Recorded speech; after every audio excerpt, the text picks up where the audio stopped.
vamos falar sobre os solos brasileiros. Né? Creio que o professor Glairton já tenha falado sobre os aspectos dos solos, de modo geral, certo? Mas agora nós vamos nos voltar para os solos brasileiros. Então, vamos lá.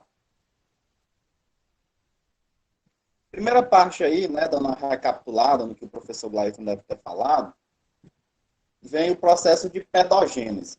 Né? O que seria essa pedogênese? Pedogênese nada mais é do que o processo de erosão ou de sedimentação dessas rochas e, consequentemente, formação dos solos. E aí nós temos alguns elementos que interferem nessa pedogênese. Né? Nessa figurinha aí vocês estão vendo questão da chuva em 3 ambientes diferenciados. A diferença de um para o outro vai ser justamente a presença de cobertura vegetal. Ela tem uma influência muito forte no processo de pedogênese. Ou seja, aonde tem árvores, aonde tem uma cobertura vegetal, seja uma cobertura vegetal nativa, como a floresta, uma vegetação arbustiva, arbórea ou herbácea, ela vai reduzir o processo de pedogênese. Diferentemente do que vocês estão vendo aí nessa primeira figurinha, ó, em que nós temos solo exposto, aí o processo de pedogênese ele vai ser extremamente acelerado, justamente porque a rocha ela está desprotegida, ela está nua, né, por assim dizer. Então aqui nós temos uma outra mostrando justamente a ação dos agentes intempéricos, né, sobre a rocha-mãe, a chamada rocha-matriz. E aí esse material ele vai sendo desgastado, certo? Ele vai sendo erodido e, consequentemente, nós vamos ter o processo de formação dos diferentes tipos de solos, certo? Aí ele já dá uma antecipada, né, mostrando, por exemplo, os horizontes, né, A, B e C e a rocha-matriz. Passando aqui adiante, né, alguns conceitos sobre o solo. Solo, né, no caso, é a coletividade de indivíduos naturais na superfície da Terra, eventualmente modificado ou mesmo construído pelo homem, contendo matéria orgânica viva e servindo ou sendo capaz de servir à sustentação de plantas ao ar livre. Isso daí é um conceito internacional, certo? Tanto por esses 2 elementos aí, no caso, o Manual de Classificação do Solo Internacional e o taxonômico, mas nós temos outros conceitos um pouco mais simples. Solo é um material solto e macio que cobre a superfície da Terra, como uma casca cobre uma laranja. Um outro conceito do IBGE, né, que está lá no Manual Técnico de Pedologia do IBGE, que solo é um material mineral e ou orgânico inconsolidado na superfície da Terra, que serve como meio natural para o crescimento e desenvolvimento de plantas terrestres. Então, ele é como se fosse um suporte, certo? Que dá sustentação, por exemplo, à cobertura vegetal. Não só aquela cobertura vegetal natural, né, como a gente vai falar de uma floresta, mas também dá suporte à cobertura vegetal do ponto de vista dos cultivos realizados pelo ser humano, seja um cultivo agrícola temporário, seja um cultivo agrícola permanente. Passando adiante, nós temos um perfil de solo. Nessa figurinha aqui, ela é tradicional, vocês já devem ter visto nos livros de vocês, vocês já devem ter visto na internet. Então, esses horizontes, eles são camadas que vão se sobrepondo e eles apresentam diferentes características, certo? Nós vamos ter aí a rocha matriz, ou a rocha de onde provém, né, esse solo.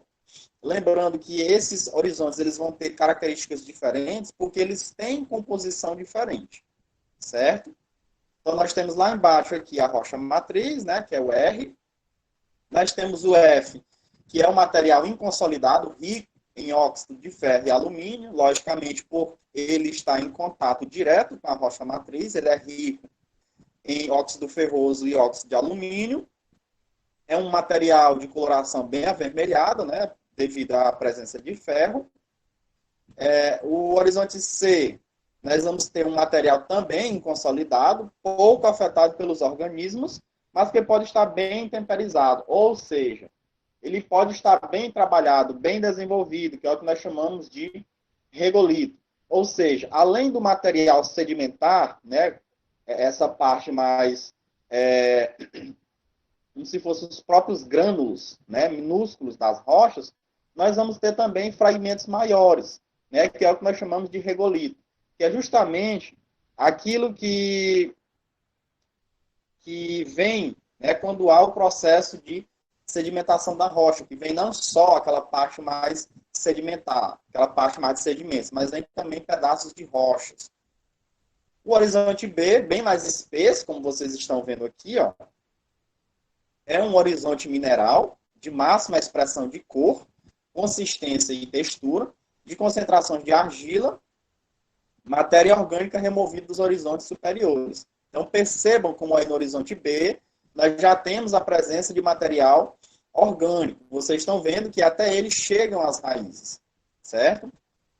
Nós temos o horizonte E, que é um horizonte mineral mais claro, né, que é o horizonte A, devido à remoção vertical da argila e ou do material orgânico.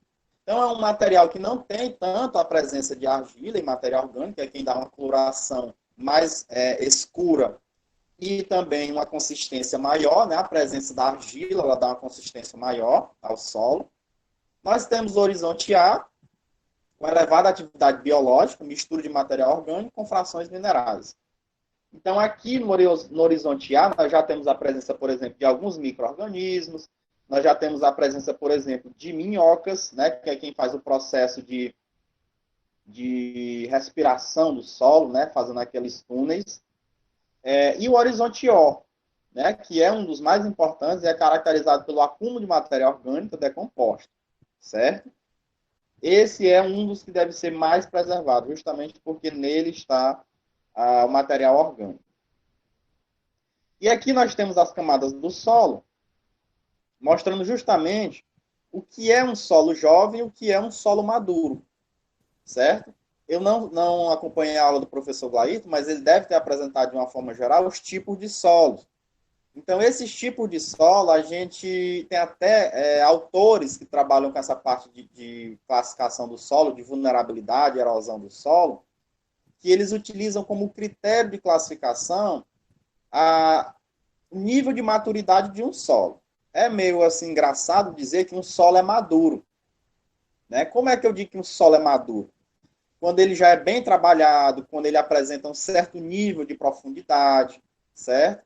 Solos jovens. O que é um solo jovem? Por exemplo, quem é de Piracuruca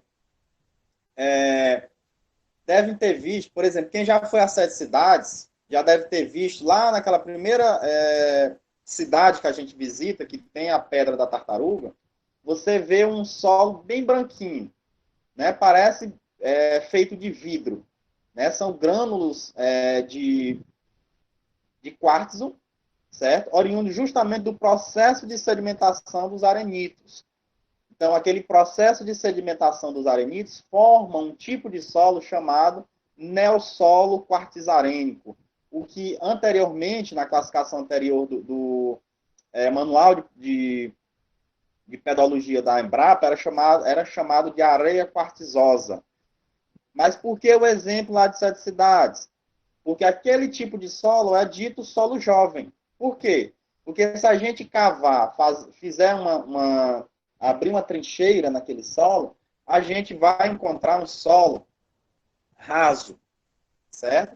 E logo quando a gente chega a uma certa profundidade, muitas vezes não chega nem até 1 metro, a gente atinge a rocha matriz. Então, um solo jovem, ele é um solo pouco trabalhado, como vocês estão vendo aqui, ó. Ele tem poucas camadas aqui, vocês estão vendo. Você cava aqui, quando cava, não chega a alguns centímetros, você já atinge a rocha matriz, certo?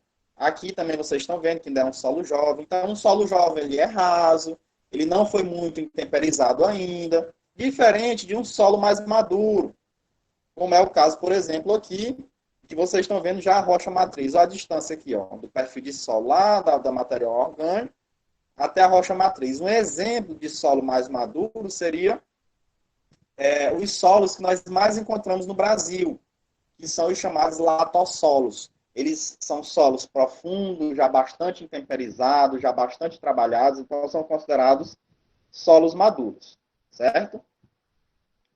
Passando adiante, características do solo, a profundidade e espessura dos horizontes e camadas, né? Nem todo tipo de solo tem a mesma espessura, vocês vão ver que eles têm diferentes camadas, e a gente não fala em um tipo específico de solo, a gente fala em associação de solos. Por quê? Porque a gente vai, por exemplo, fazer um perfil de solo, a gente encontra diferentes tipos de solo. A gente encontra na superfície um latossolo, ou, aliás, um neossolo, que é um chamado solo jovem. A gente aprofunda mais um metro, já encontra um outro tipo de solo, geralmente um argissolo. Então, a gente fala geralmente em associação de solos. Logicamente, que naquele local que você fez aquela trincheira, você vai encontrar um tipo de solo que predomina em cima do outro. Por exemplo, 30% é neossolo, 20% é latossolo, 40% é argissolo, certo? A cor. Vocês já viram solos de diferentes cores. Por exemplo, um solo mais escuro é um indicativo de que ali há uma grande riqueza em termos de material orgânico e de argila. Um solo mais clarinho, ele geralmente denota uma quantidade muito grande de areia, da presença de areia, certo? E vocês já devem ter visto solos também de coloração amarela, né? Os chamados latossolos, ou solos de cor acinzentada, de cor mais avermelhada. Então, isso está diretamente relacionado ao material que compõe esse tipo de solo, ou seja, o material mineral que deu origem a esse tipo de solo. Nós vamos ter também a questão da granulometria e textura. Por que a granulometria vai ser importante a gente conhecer? Porque, por exemplo, a gente pode dizer que um solo ele é bom ou mal drenado. Um solo jovem, como o neossolo quartzarento, que é rico em quantidade de areia, da presença de areia, ele é um solo mal drenado. A água que bate, ela infiltra de uma forma muito rápida. É diferente, por exemplo, de um argissolo, que é rico em argila. Os grânulos, a granulometria dos grãos de argila é menor. Então, esse solo ele é mais coeso, ele é mais compacto. E isso mostra o quê? Uma boa drenagem, certo? Ou, pelo menos, uma drenagem melhor do que um solo que tem um maior teor de areia. A textura ela vai estar diretamente relacionada à presença de argila, certo? Quanto maior a quantidade de argila, maior a coesão e, diferentemente, vai ser a textura, né? Vai ser um pouco mais coeso, um pouco mais viscoso. Basta vocês observarem, por exemplo, aqueles solos que estão à beira dos rios, né? Onde tem a presença bem grande de argila. A estrutura, né? Os solos eles vão ser formados por diferentes tipos de minerais. Então, a estrutura vai ser diferente.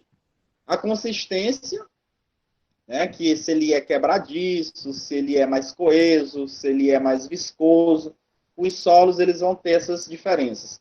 O nível de fertilidade vai depender principalmente da presença de material orgânico, de argila, de certos tipos de minerais como o cálcio, o magnésio, o ferro, que são substâncias essenciais ao desenvolvimento da planta. Por exemplo, um solo rico em magnésio. Vocês viram nas aulas anteriores que o magnésio é um importante componente, por exemplo, do processo de fotossíntese. Ele ativa inicialmente a clorofila para que ela realize a captura da radiação solar e consiga converter essa energia luminosa em energia química. E aí nós vamos ter a porosidade. Eu havia falado para vocês, a presença de argila, ou de areia, ou de silt, né? Essa alternância da maior quantidade de um e de outro vai determinar, por exemplo, esse nível de porosidade do solo. Por que é importante a porosidade do solo? Porque, por exemplo, um solo pouco poroso ou que não infiltra muito, como é, por exemplo, um plintossolo, que é como se fosse quase uma rocha de tão duro e compacto que ele é, nós vamos ter um maior potencial, por exemplo, para a ocorrência de inundações. Certo? Então, a porosidade do solo vai ser importante também. E aí nós temos os fatores que interferem na formação do solo. Nós vamos ter a rocha matriz, vai ser importante, porque nem toda rocha é igual. Vocês viram lá nas aulas de geologia que a litologia é diferente. Por exemplo, tem rochas sedimentares, tem rochas metamórficas, tem rochas bem antigas que surgiram a partir de um processo de erupção vulcânica. Então, tudo isso interfere no tipo de solo que eu vou ter. Exemplo, na bacia do Rio Piracuruca, lá perto da foz do Rio Piracuruca, lá no Rio Longar, já no município, entre o município de São José do Divino e Batalha, nós temos um tipo de solo que é oriundo de derramamento basáltico. É um tipo de solo chamado de vertissolo, que se origina do processo de sedimentação de uma formação geológica chamada de formação sardinha, certo? Ele se origina do processo de sedimentação do basalto. Então, é um solo de origem vulcânica, por exemplo. Nós temos outros tipos de solo na bacia do Rio Piracuruca. Temos neossolo litólico, que é um tipo de solo típico de regiões de bacia hidrográfica, certo? De fundo de vale. É um solo raso, pouco fértil, mal drenado, certo? E que pode servir ao desenvolvimento da agricultura, mas há um dispêndio muito grande de recursos financeiros para fazer a correção da infertilidade ou da baixa fertilidade desses solos. O clima, vocês sabem, nós ainda vamos ver isso, mas eles têm um peso muito forte sobre o processo de pedogênese. Por exemplo, o clima atual da nossa região aqui, ele é chamado de semiárido. Então, ele é diferente, por exemplo, o processo de pedogênese que ocorre no momento atual é diferente do processo de pedogênese que ocorria na época em que nós tínhamos um clima úmido, certo? Um clima úmido, ela favorece mais o processo de pedogênese, certo? Por exemplo, os latossolos que nós temos na região Nordeste, eles foram originados principalmente em épocas anteriores, justamente quando o clima era mais úmido do que é atualmente. O relevo, por que o relevo interfere? Porque, por exemplo, nós vamos ter solos típicos de áreas planas, como são os latossolos, típicos de áreas pouco movimentadas. E nós já vamos ter solos que são típicos de áreas movimentadas, de áreas com declive muito alto, como é o caso, por exemplo, dos argissolos. Certo? Então, o relevo também tem um peso muito grande. Os organismos, por exemplo, o pisoteio de gado, bovino, caprino, ovino, o próprio ser humano, os micro-organismos, no caso as minhocas também, tudo isso vai interferir no processo de formação dos solos. E o tempo? Logicamente, o tempo vai me dizer, por exemplo, se um solo é pouco maduro, se é muito maduro, se é jovem, certo? Então, esses são os fatores que interferem no processo de formação dos solos. Função do solo no meio ambiente, sustentar o crescimento das plantas, logicamente, né? Eles funcionam como um substrato dele. As plantas conseguem tirar diversos elementos minerais que são necessários ao seu crescimento. Controle da água na superfície da terra, o solo ele direciona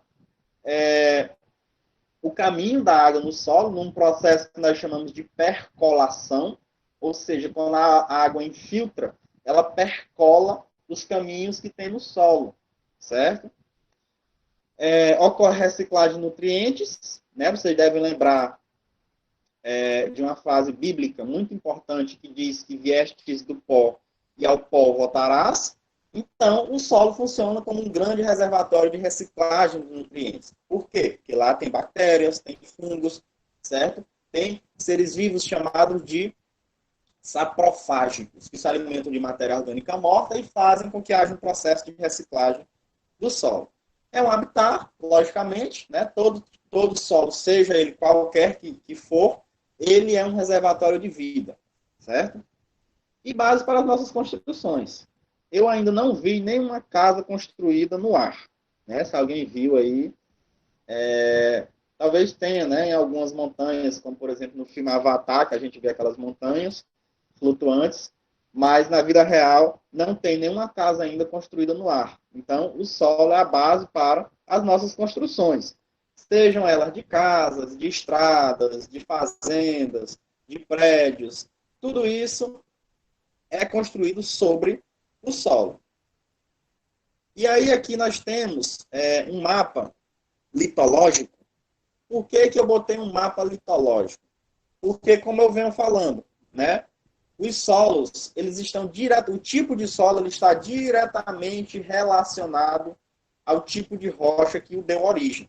Por exemplo, vocês estão vendo aqui o Piauí, ó, esse azulzinho aqui, são rochas sedimentares. Então, esse tipo de rocha vai dar origem a um tipo específico de solo. Vocês estão vendo aqui outro tipo de solo. Esse amarelinho mais claro aqui também é sedimentar.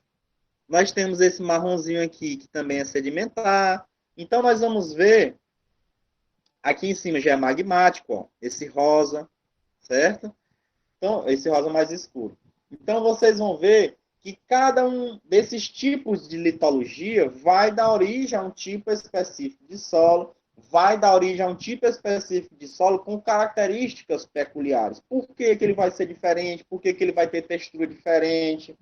Por que ele vai ter cor diferente, granulometria diferente? Ora, porque o tipo de formação geológica, consequentemente, o tipo de litologia que o deu origem é diferenciado. Então, os solos são diferentes por isso. E aí nós temos os principais tipos de solos do Brasil. Eu não vou abordar com vocês o manual de classificação dos solos da Embrapa, porque ele é muito extenso e não cabe aqui fazer isso.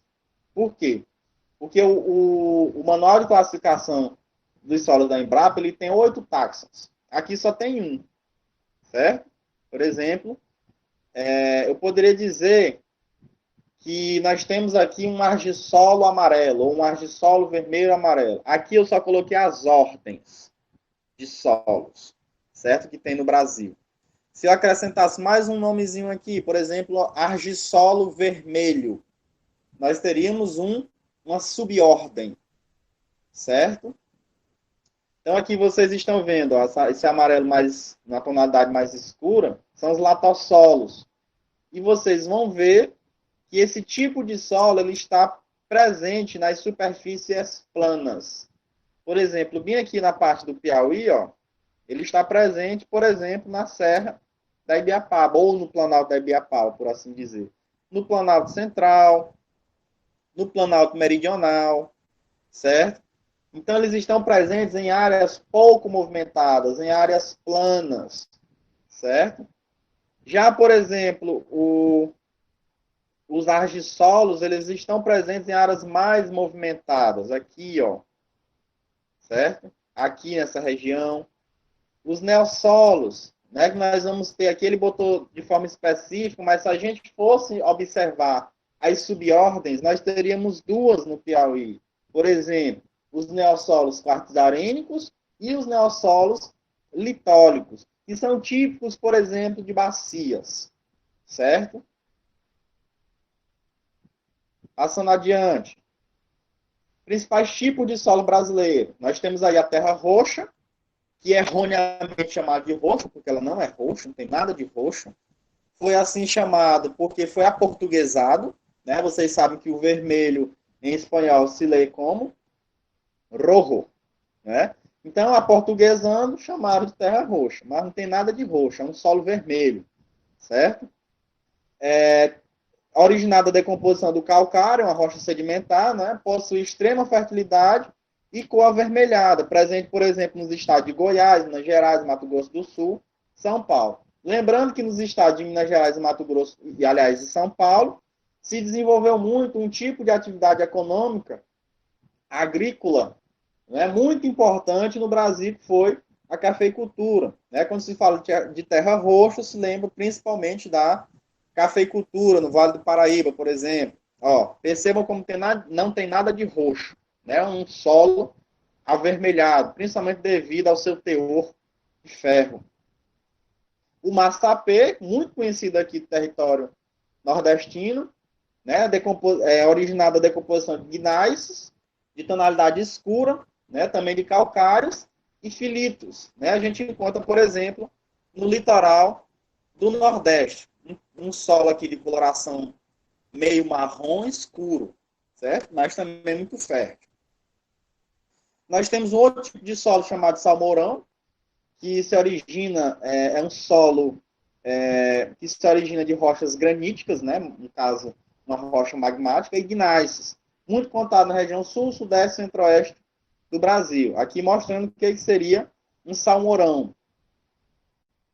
E os solos aluviais, que são mais recentes, né? Decorre da sedimentação em áreas de várzeas ou vales, ou fundo de vales, né? Dispersos por diversos pontos do Brasil. Então, aqui nós temos um solo aluvial, certo? Ele é típico de fundos de vales, é encontrado muito em regiões de bacias hidrográficas, próximo a cursos de rios, certo? É um material que é transportado justamente pela chuva ou pelo próprio canal fluvial, pelo fluxo do rio. Um outro processo que está ligado ao solo e que há uma polêmica muito grande em relação a esse conceito chama-se desertificação. Não confundam desertificação com deserto. O fato de uma área ser considerada uma área suscetível ou passível de ocorrer desertificação não quer dizer que obrigatoriamente ela vai chegar a se tornar um deserto. Aqui nós temos as áreas, essas áreas em tom de laranja. Nós temos as áreas suscetíveis ao processo de desertificação no território brasileiro. Se encontra aqui nos 8 estados da região Nordeste, aliás, 9, né? Um pedacinho aqui no Maranhão, além do norte do estado de Minas Gerais, certo? Então, vocês estão vendo aqui os 4 núcleos originais, chamados de núcleos de desertificação. Nós temos um núcleo no território piauiense, no caso do município de Gilboés, certo? Que fica lá no extremo sul do Piauí. Nós temos Irauçuba, no Ceará. Nós temos Seridó, que fica entre o Rio Grande do Norte e a Paraíba. E nós temos o Cabrobó, né, que fica lá no Pernambuco. São áreas que se encontram em extremo processo de degradação dos seus solos, certo? Depois vou mostrar na figurinha aqui de Gilboés. Passando adiante, erosão. O que é erosão? Conjunto de ações que modelam uma paisagem, certo? Não necessariamente causado pela atuação do ser humano. Lembrem-se disso. Há erosão natural sem precisar da interferência humana. Uma outra forma de ver erosão é um importante fator de modelagem das formas de relevo, de desgaste dos solos agricultáveis, e quando resulta de ação humana sobre a natureza, pode comprometer o equilíbrio ambiental. Isso ocorre naturalmente da natureza, certo? Uma paisagem ela é naturalmente erodida pelas próprias forças ou pelos próprios agentes externos, sem a necessidade de haver a presença do ser humano. Com a presença do ser humano, esses processos eles são acelerados, certo? Aqui nós estamos vendo a erosão pluvial, por exemplo, uma área aqui com floresta e uma área sem floresta. Uma área com floresta ocorre grande quantidade de infiltração, evaporação, absorção pelas plantas, pelas raízes, no caso, e aqui forma águas limpas, né, no fundo do vale aqui. Sem a floresta, ocorre um escoamento superficial muito alto e ocorre um processo de erosão acelerada, em que é retirada essa parte mais superficial do solo, num processo que nós chamamos de lixiviação, que é um processo de lavagem do solo. E esse processo de lavagem do solo dá origem a um outro processo, chamado de laterização. É como se formasse uma capa de coloração laranja avermelhada sobre o solo. Nós chamamos de crosta ferruginosa, certo? E aí vai ocorrer erosão e aqui vai chegar a águas barrentas, sujas, né, causando processo, devido ao processo de assoreamento do rio. Aqui nós temos uma outra figurinha mostrando que a perda do solo, ela está diretamente relacionada ao tipo de uso que se dá àquele ambiente. Por exemplo, nós temos a mata, em que a perda do solo, ou solo erodido por ano, é de apenas 4 quilos por hectare. Mas nós temos a cultura aqui do algodão, em que há 38 mil quilos de solos perdidos por hectare ao ano. Então, ó, percebam aqui a diferença mesmo no visual em relação à quantidade de solo que é perdido de acordo com o tipo de cultura, de acordo com o tipo de uso que é dado àquele solo. Um exemplo bem simples. As culturas permanentes, como é no caso a fruticultura, vamos pegar um exemplo, o tipo de caju, por exemplo. E o cultivo temporário, como é, por exemplo, vamos pegar, por exemplo, feijão ou milho. Essas culturas, elas ocorrem apenas durante um período de tempo ao ano.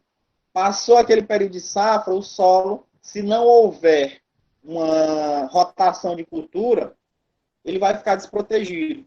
Então, por assim dizer, um cultivo temporário, ele degrada mais o solo, ele deixa o solo mais suscetível ao processo de erosão, de receber maior quantidade de radiação do sol, de receber, por exemplo, diretamente uma chuva torrencial, de receber, por exemplo, um pisoteio de um tipo de gado. Então, os tipos de cultura, eles vão promover diferentes processos de degradação nesses solos, certo? Mas nós temos como evitar, ou como reduzir, né, esses processos de erosão. Aqui vocês estão vendo o terraceamento, que é como se fossem aberto aqui, ó, áreas.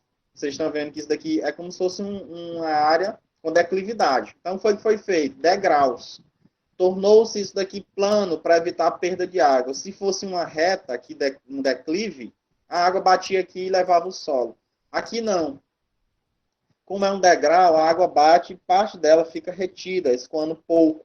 Então, isso reduz o nível de degradação. Nós temos as curvas de nível.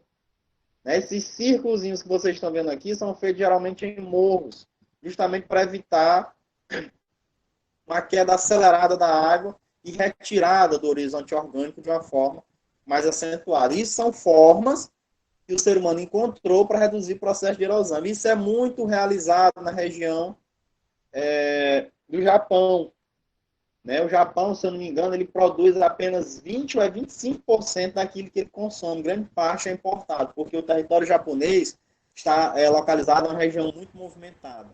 É uma região muito que ocorre muito, por exemplo, terremoto, e isso dá origem a, digamos assim, a dobramentos modernos e, consequentemente, formas de relevo mais recentes e formas de relevo muito declivosas. Então, isso impede, por exemplo, que haja determinados cultivos.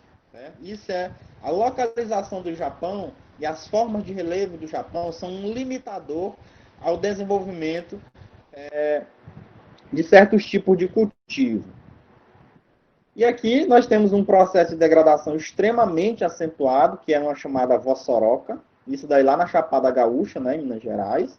Isso daí é um estágio máximo de degradação. Né? Nós começamos com o que nós chamamos de sulcos, que são pequenos caminhozinhos que a erosão pluvial vai causando, por exemplo, durante uma chuva. Só que como esse solo ele fica constantemente desprotegido, isso vai aumentando, até chegar ao que nós chamamos de um segundo estágio de ravina, o processo de ravinamento. E aqui o último estágio, o mais agressivo, que é, no caso, uma vossoroca. E aqui em Gilboés, ó, mostrando as vossorocas que foram causadas pelo processo de mineração, certo? Então, nós também temos esses problemas de degradação bem graves, por exemplo, em território piauiense. Passando adiante, né, falando de um tipo de problema que nós vamos chamar de desastres naturais, que são os deslizamentos ou escorregamentos, que está ligado a algumas características. Nós temos, por exemplo, aqui dois diferenciais, certo? Um grande volume de chuva cai sobre terrenos às margens dos córregos. A capa do solo acima das rochas tem pouca profundidade, lembrando que seria um solo jovem. Né? Tem alguns locais que não chega nem a 1,5 m, então é um solo muito raso, muito jovem. A vegetação não ajuda porque as raízes não conseguem penetrar nas rochas, certo? Então, o que que ocorre? A água encharca o solo, e como aqui o solo já está em cima da rocha matriz, é um solo raso, as raízes das árvores não conseguem penetrar, não conseguem filtrar essa água e compactar o solo, o que que acontece? Desaba isso daqui. E como há geralmente aqui embaixo uma ocupação desordenada, ocorre um desastre natural, como ocorre constantemente na região, aliás, no estado do Rio de Janeiro, certo? E mostrando que nós vamos chamar de cicatrizes de deslizamentos. Ó, isso daqui ocorreu no Rio de Janeiro e aqui ocorreu em Santa Catarina, certo? São cicatrizes de deslizamentos ou escorregamentos. Vamos aí às questões. Questão 1. Os principais solos do Brasil são... Nesse caso aí, vocês podem ir botando no chat, né? Nesse caso aí, os principais solos brasileiros, né? A gente viu um slidezinho relacionado a isso. Resposta certa vai ser a letra A. Terra roxa, massapê, salmourão e aluviais. Certo? Segunda questão. Sobre a região em que se encontra cada tipo de solo, é correto afirmar que o solo massapê é encontrado na região norte do país em virtude da grande quantidade da matéria orgânica proveniente da floresta amazônica. Errado. Solo massapê é muito encontrado na região nordeste. O solo salmourão é encontrado nas regiões norte e nordeste e é constituído por decomposição de calcários e basaltos. Também não. Solo salmourão é encontrado principalmente em tipos de locais onde ocorreu derramamento basáltico. Ele não é originado de calcário, ele é originado de basalto. Letra C. Os solos aluviais podem ser encontrados em todas as regiões do país, pois são formados a partir da sedimentação em áreas de várzeas ou vales. Resposta certa, letra C. Por que a D está errada? A terra roxa é encontrada em Goiás, Santa Catarina e Amazonas e é constituída pela decomposição de rochas basálticas. Não. A terra roxa ela é encontrada principalmente na região sudeste do Brasil, certo? E ela não é originada da decomposição de rochas basálticas, ela é originada da decomposição de gneiss. Os solos, a letra E, os solos aluviais são encontrados apenas na bacia do Amazonas. Não, eles são encontrados em todos os locais do território brasileiro. Terceira questão, com relação à composição dos principais solos do Brasil, é incorreto afirmar que, letra A, a terra roxa é composta por rochas basálticas. Não, rocha basáltica é salmourão. Letra B. Solo massapê é composto por rochas com características minerais de gneiss de tonalidade escura, calcários e filitos. Não, aí nós vamos ter outro tipo de solo, certo? No caso, a chamada terra roxa. Letra C. Aliás, a letra A e a letra B estão corretas, certo? A terra roxa é de basalto, realmente. O solo massapê é de tonalidade escura, calcário e filito. E a letra C aqui está incorreta, certo? O salmourão ele é originado não de rochas sedimentares, mas sim de rochas de natureza basáltica. Então, a letra incorreta da terceira questão é a letra C. Quarta questão.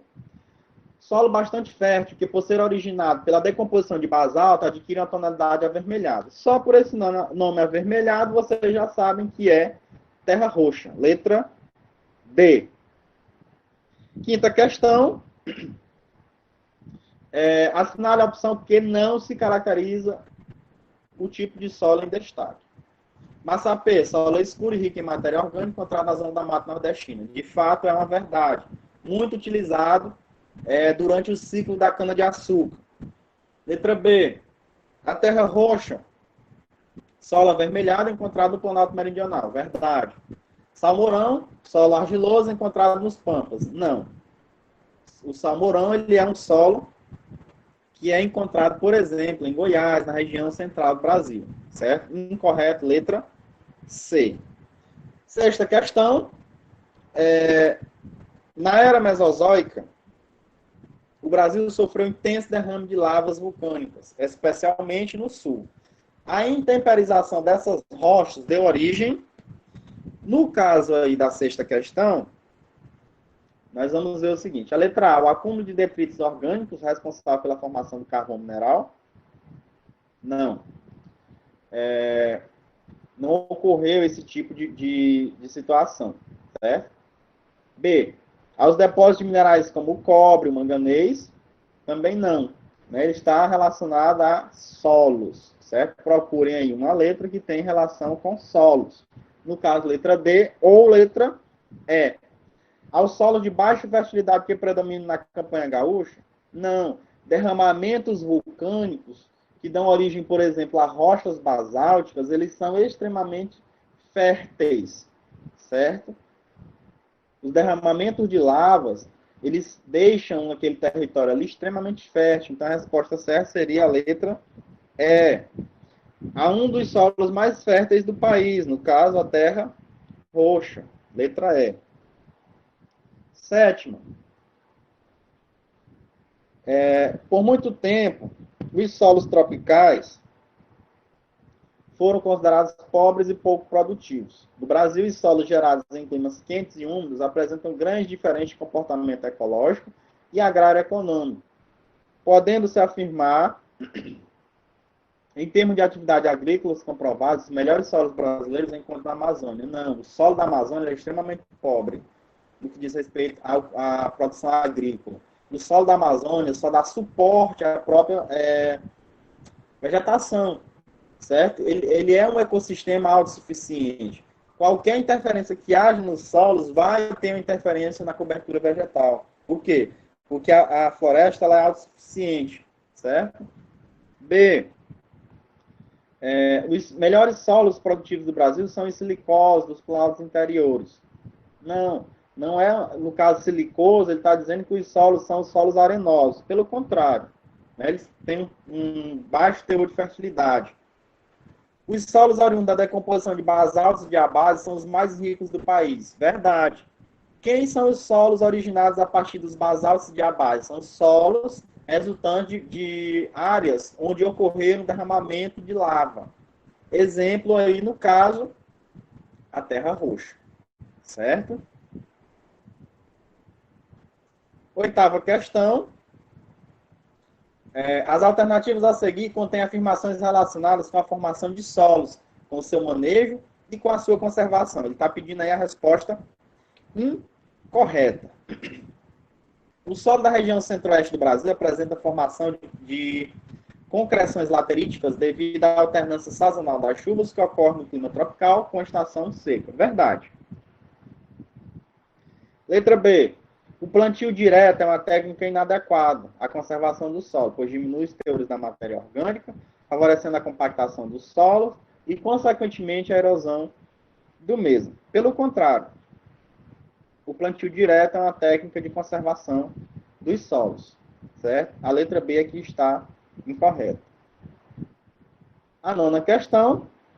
No sudeste ocidental do Brasil, a decomposição de rocha vulcânica do tipo basalto originou um solo tipo de regiões onde se cultiva o café. Eu havia falado para vocês que esse tipo de solo foi a base para o desenvolvimento e expansão da cultura cafeeira, que no caso seria a letra D, terra roxa.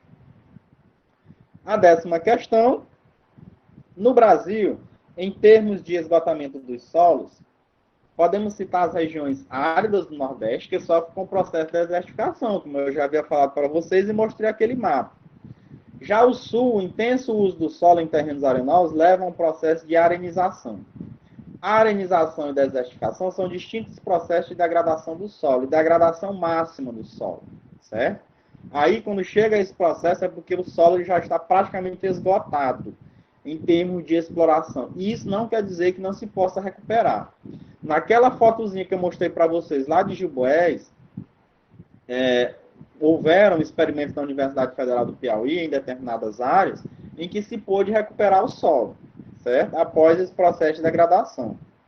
O principal critério natural utilizado para diferenciar esses dois tipos de processos seria o nível de salinidade, ou que nós vamos, aliás, o regime pluvial, certo? E no caso aí da região Nordeste, nós temos chuvas concentradas e uma quantidade pouca, mas